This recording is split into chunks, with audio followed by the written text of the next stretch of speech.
Hi, this is the Science Chef. In this video, I'll be sharing with you the likely volumetric analysis questions that you might encounter in this year's WAEC Practical Chemistry. If you'd like to watch our previous videos on the 2023 WAEC Practical Chemistry, check the links in the description. Alright, let's start.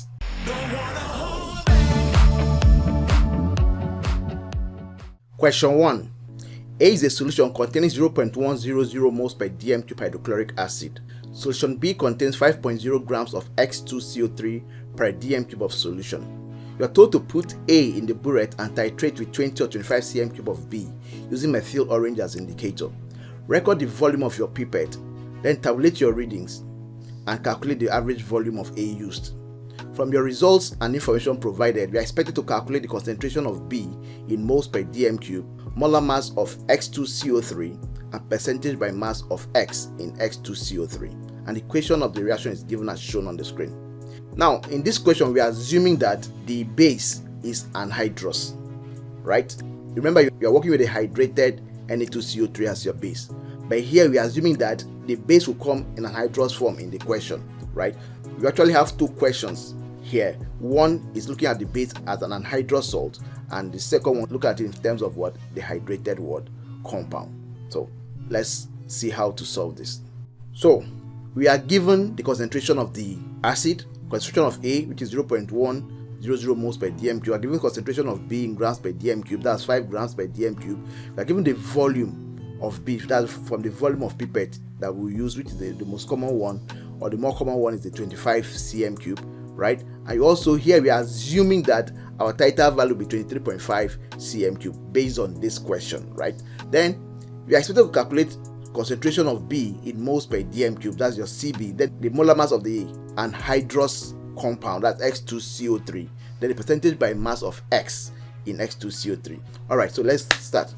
A, to find the concentration of B in moles per dm cube, we cannot use the formula that connects mass concentration, molar concentration, and molar mass, because we do not know and cannot calculate the molar mass of B. Exactly, we don't know the molar mass of B and cannot calculate it because of the X that is there, right? So we will only make use of the titration formula, since we know our Ca, we know our Va, we know our Vb, and we are looking for what Cb, right? And from the equation of reaction, you can get our acid-base mole ratio, that's our Na over Nb. All right, so using our CaVa over CbV is equal to Na over Nb, right? Our Na over Nb, the ratio is 2:1 from the equation of reaction, because you have two metallic ions in the base and you have only one hydrogen ion in the acid. So which means that for the acid to completely neutralize the base, we will need 2 moles of the acid to completely neutralize the base. Good. So from there, we have to replace the mole ratio in that formula with the actual value, which is 2/1. Yes, it's enough to write CaVa over CbV is equal to Na over Nb. But if you don't substitute that Na over Nb with the actual value based on the equation of reaction, which in this case is 2/1, before taking the next step, you will lose that mark there. Are we together? Good. Then, so after substituting the mole ratio, next is we make Cb the subject of formula, because that's what we are looking for. Please follow these steps. Don't jump any step. We make Cb subject of formula, and after making Cb subject of formula, we now substitute the values of the known parameters, right? That's your Ca, Va, and your Vb, and then solve for Cb, right? And if we do that, we will get our Cb to be 0.0470 moles per dm cube in 3 significant figures. Your concentration values must always be in 3 significant figures. That is your mass concentration, which is concentration in grams per dm cube, and your molar concentration, that's concentration in moles per dm cube. The calculated values in this practical must always be in 3 significant figures with the units, otherwise you will lose your mark. Are we together? So this question normally comes with either 3 or 4 marks, and if you answer them or you present your work in the way it is presented here, then you are sure of getting the maximum mark here. All right, we have calculated our concentration of the base in moles per dm cube as 0.0470 moles per dm cube. Let's move to the next question. Okay, in B we are asked to calculate the molar mass of X2CO3, right?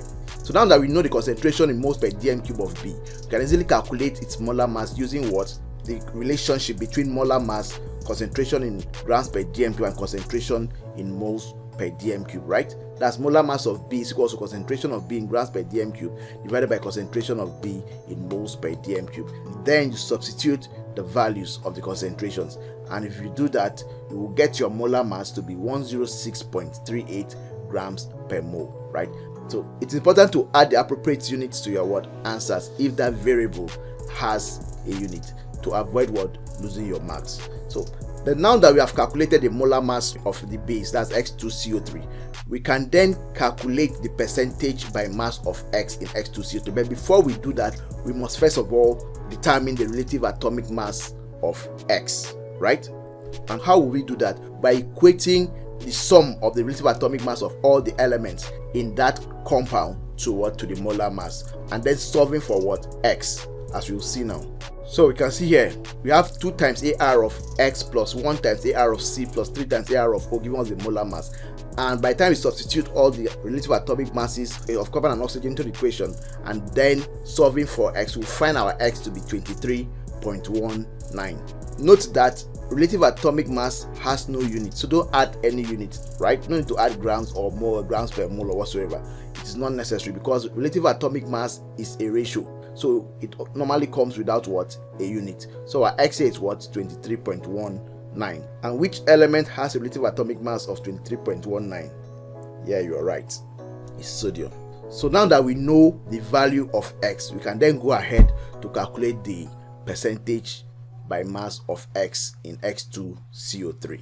So to calculate the percentage by mass of X in X2CO3, we take the total mass of X in X2CO3 and divide it by the molar mass of X2CO3 and multiply that by 100. Yes, remember that you don't just say X over molar mass of the compound. You take all the masses, the mass of all the atoms of X in that compound into consideration. And since there are 2 atoms of X in X2CO3, so that will be 2 times the AR of X, which is 2 times 23.19 divided by 106.38 based on our calculations, based on the molar mass we obtained from our calculations and the relative atomic mass of X that we obtained from our calculation. That's what we are using in this solution in the next step now.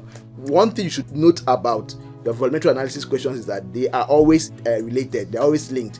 The answer of the last question is always needed. Most times, 90% of the time, is always needed to answer the next question. So please stick to your values. Don't just jump about like a butterfly. Are we together? Fine. And don't bother yourself about what any other person is doing. Focus on your work. I will use the values given to you, the Titre values given to you by your teacher. Stick to it using your calculation and make sure that your work is presented neatly. And definitely you will get your marks. Are we together? It's not compulsory that you must get the exact value. They don't mark exact values. They mark your work. They mark your work based on your teacher's report. Are we together? So work with your teachers. All right. So from here, our X, or the percentage by mass of X in X2CO3, is 43.6 based on our own calculations, not your own. Take note of that. So that's that on question 1. Let's move to question 2. Wow, question 2 is a handful. All right, question 2. A is 0.0950 mole per dm cube of HCl. B is a solution containing 2.5 grams of hydrated sodium trioxocarbonate 4, Na2CO3.XH2O in 500 cm cube of solution.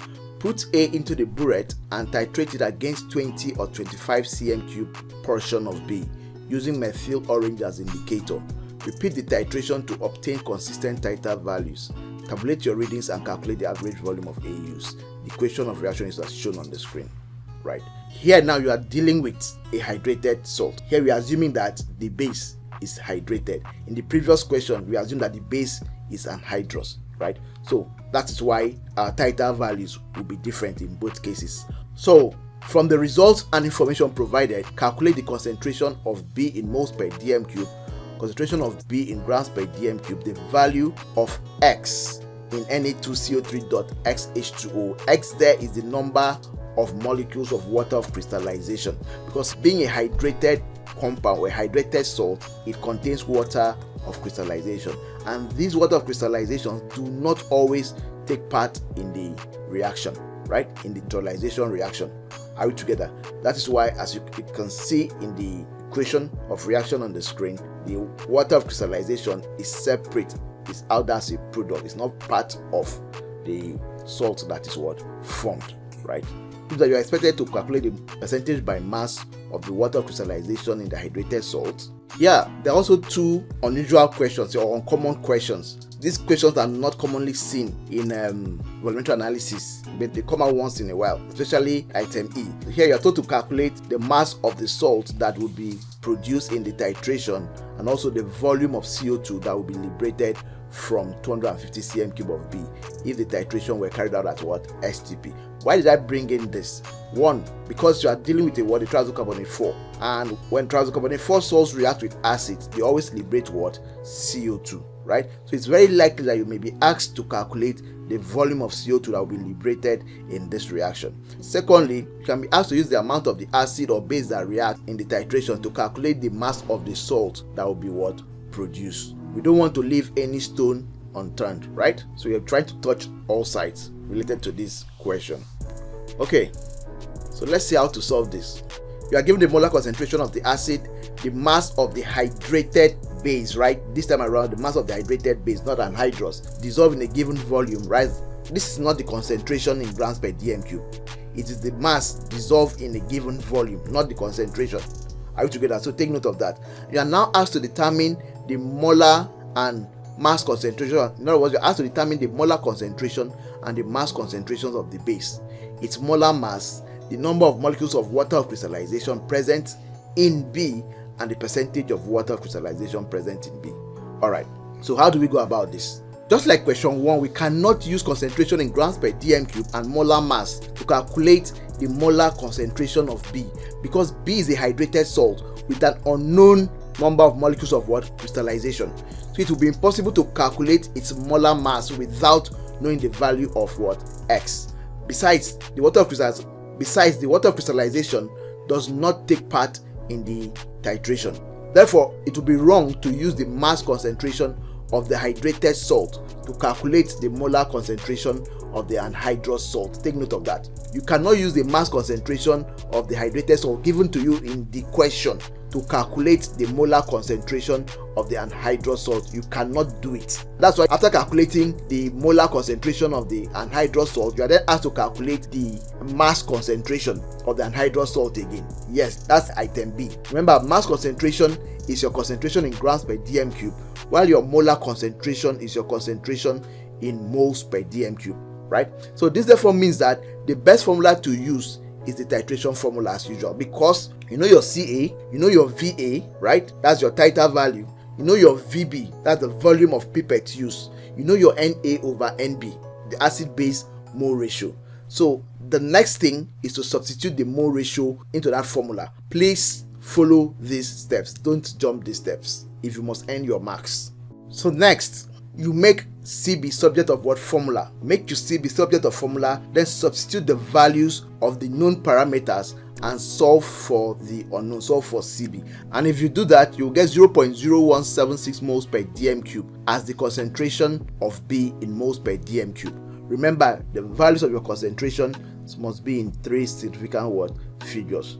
So now that we have found the concentration of B in moles per dm cube, when I say concentration of B, I'm talking about the concentration of the anhydrous form of B, because that's the part of B that took part in the titration, right?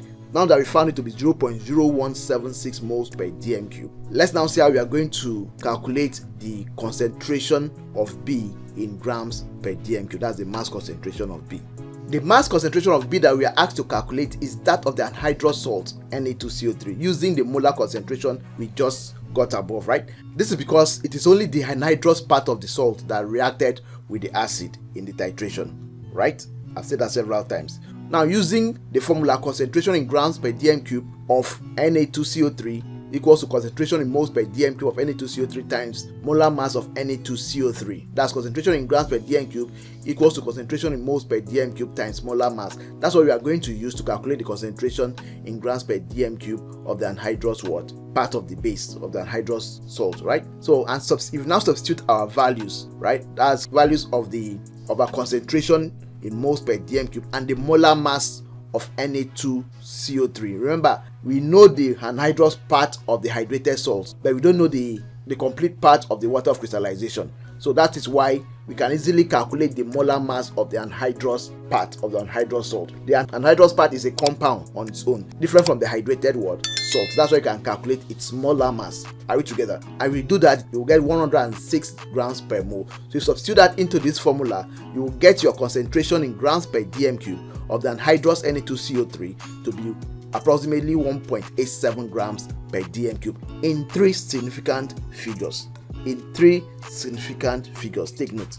Now, this gives us the mass of the anhydrous salt present in the given mass of the hydrated salt per 1 dm cube of solution. You are given a mass of the hydrated salt as 2.5 grams in 500 cm cube, right? Now, this 1.87 grams per dm cube gives us the mass of the anhydrous that is present in that mass that was given to you. Now, when considered in 1 dm cube of the solution, which means that you still have to convert that mass given to you of the hydrated salt into grams per dm cube, as we will see later. So to calculate the number of molecules of water of crystallization present in the hydrated salt, we will need to calculate its mass concentration from the mass and volume given to us by using the formula concentration in grams per dm cube of hydrated salt equals to mass times 1000 over volume in cm cube. Mass times 1000 over volume in cm cube, or you could easily say mass over volume in dm cube. The essence of the 1000 there is to convert the volume from cm cube to dm cube. Since we are given the volume in cm cube, we need to convert it to dm cube. If we convert to dm cube, we'll divide by 1000. So you divide by 1000, the 1000 will move up to become a numerator, right? So that gives us 2.5 times 1000 over 500. That gives us 5 grams per dm cube. In other words, if 2.5 grams of the salt are present in 500 cm cube, then how many grams will be present in 1000 cm cube? Simple proportion, that will be times 2, which is 5 grams per dm cube, right? So this gives us the mass of the hydrated salt present in 1 dm cube. Remember, the last one we calculated was the mass of the anhydrous salt present in the given mass per 1 dm cube. Now we found the mass of the hydrated salt in 1 dm cube. So next, we now use the formula mass concentration of anhydrous divided by mass concentration of hydrated equals to molar mass of anhydrous divided by molar mass of hydrated to calculate the number of molecules of water of crystallization present in anhydrous salt. I take it again. We use mass concentration of the anhydrous salt divided by the mass concentration of the hydrated salt equals to molar mass of the anhydrous salt divided by the molar mass of the hydrated salt. Remember, mass concentration is the same as concentration in grams per dm cube. So you substitute the values and solve for x. If you do that, you have 1.87 over 5.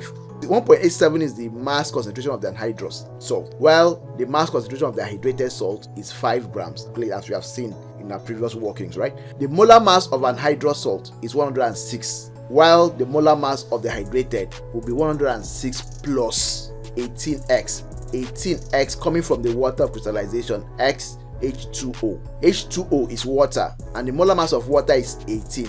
And since x is multiplying the water there, so that x will multiply 18. That's why you have 18x. And we add everything together to the anhydrous plus the anhydrous part to get the molar mass of the hydrated. That's why we have 106 plus 18x. And then if we now solve for x, as shown on the screen here, you see that our x will be 9.85, which is approximately 10. When you solve for your x, please always leave your x as a whole number, because number of molecules of water of crystallization are always whole number. So approximate it to the nearest whole number.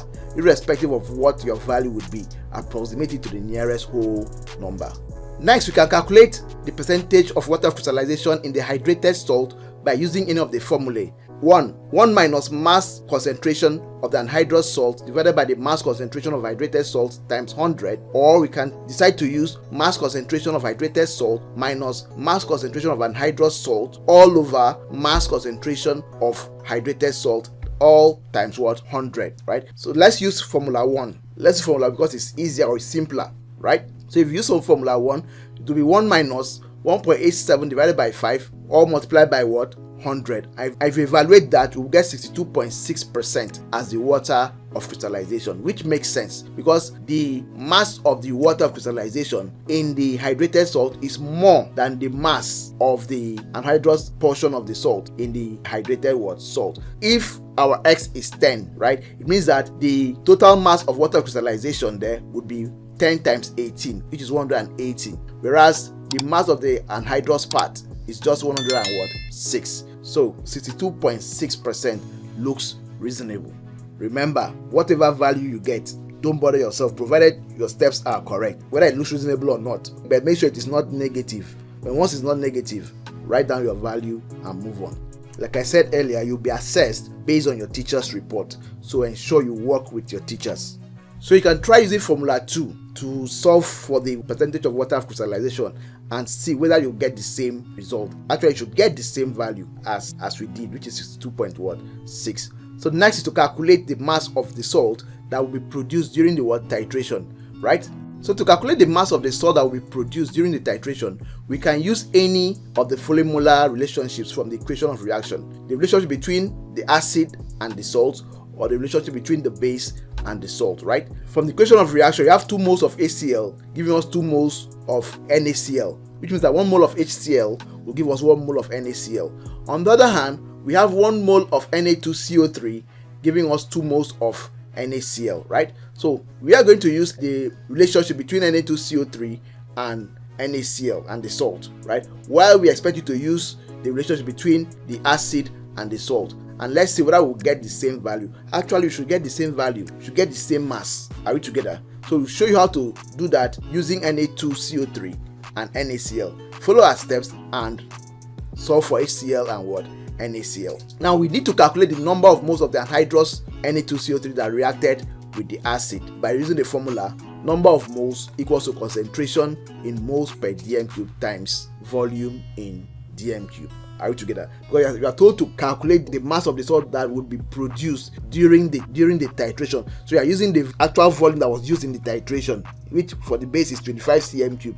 If it's for the acid, it will be your Titre value, right? Then you're going to use the concentration of the base, right? If it was calculated, the concentration of the base in moles per dm cube, that's what you're going to use here. If it's for the acid, the concentration in moles per dm cube of the acid that was given, or that is given, that's what you're going to use to calculate your number of moles. This formula is used for calculating the number of moles for solutions, right? Remember, the acid and the base you're working with are all solutions. That's why we are using number of moles equals to concentration in moles per dm cube times volume in dm cube.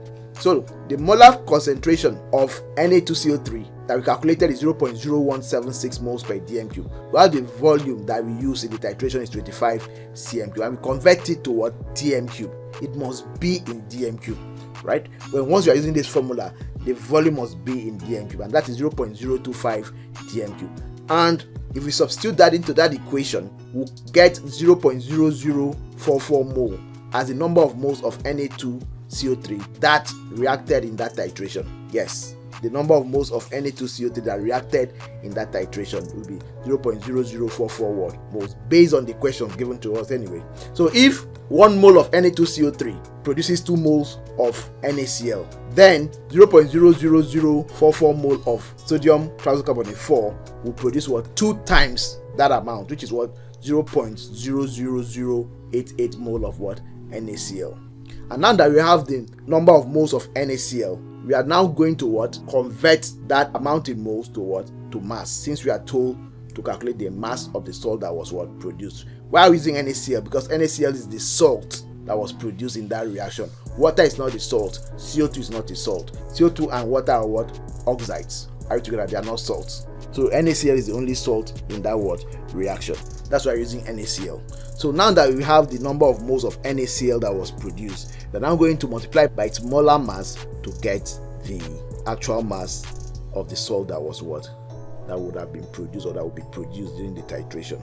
And we do that. The molar mass of NaCl is 58.5, chlorine is 35.5, while sodium is 23. We add that up, we get 58.5 multiplied by 0.00088, we get 0.0515 grams of NaCl, which is that gives us the mass of the salt that would be produced in the titration. Let's now calculate the volume of CO2 that will be liberated by 250 cm3 of B at STP if the titration were to be carried out at what? STP. Now, the first thing we need to do is to determine the amount in moles of B present in that 250 cm3. This is different from the last question we answered or we solved, because there we are asked to calculate the salt that will be produced in the titration.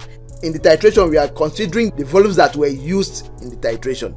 However, in this particular question, we are given the particular volume to work with, right? So whenever you have questions like this, please work with the volume stated in that question. The volume is not volume of pipette used in the titration. No, work with the volume stated in that titration. If you were asked to calculate the volume of CO2 that will be liberated during the titration, then it means that you have to work with the volume of your pipette, because that's what was used in the titration. But it's not stated that way. Any volume stated there is what you must use. Please take note of that. That's very, very important, right? So first of all, determine the amount in moles of the B present in that 250 cm3 of the solution, and then use the molar relationship between B and carbon dioxide as we did between B and NaCl in the previous question, right? From the equation of reaction to determine the amount in moles of carbon dioxide that will be what? Liberated. Thereafter, we convert the number of moles of the carbon dioxide to what? Volume at STP, of course by multiplying with the word molar volume. So the number of moles of Na2CO3 present in 250 cm3 will be what? Will be the molar concentration, that's the concentration in moles per dm3 of Na2CO3 times the volume in dm3, the volume in question. Now that's the volume in question is 250 cm3, not the volume of your pipette. The volume of your pipette is 25 cm3. Here we are working with 250 cm3. And of course, if you do that evaluation, you will get 0.0044 mole as the amount in moles of the Na2CO3 present in 250 cm3 of its what? Solution. Now, from the equation of reaction, you will see that 1 mole of Na2CO3 produce 1 mole of CO2. As you can see in the equation of reaction here, 1 mole of Na2CO3 produce 1 mole of what? CO2. Or 1 mole of the hydrated salt produce 1 mole of CO2. Remember, it is not the whole hydrated salt that produces the CO2. It is an hydrous part that produces the CO2, because we are using the concentration in moles per dm3 of the anhydrous part. Okay, so if 1 mole of the Na2CO3 produce 1 mole of CO2, then 0.0044 mole of the Na2CO3 would also produce 0.0044 mole of what? CO2. And the next thing we do is to convert that mole of CO2 to what? Volume, by multiplying by what? The molar volume. Remember, number of moles equals to volume over molar volume. So volume will be equal to number of moles times molar volume. And if we do that, we get 98.6 cm3 as the volume of CO2 that will be liberated by 250 cm3 of B at STP. Either 98.6 cm3 or 0.0986 dm3. And that brings us to the end of this tutorial. If you obtain value from this tutorial, hit the like button, subscribe to our channel if this is your first time here, and turn on your notification bell to always stay updated to our new uploads. Please stick to the steps we have given to you in this tutorial, and by the special grace of God, the sky would be your limit. Remember, it is never over until you win. So we are hoping to hear the good news after the examination. So we'll come your way next time. Remain blessed.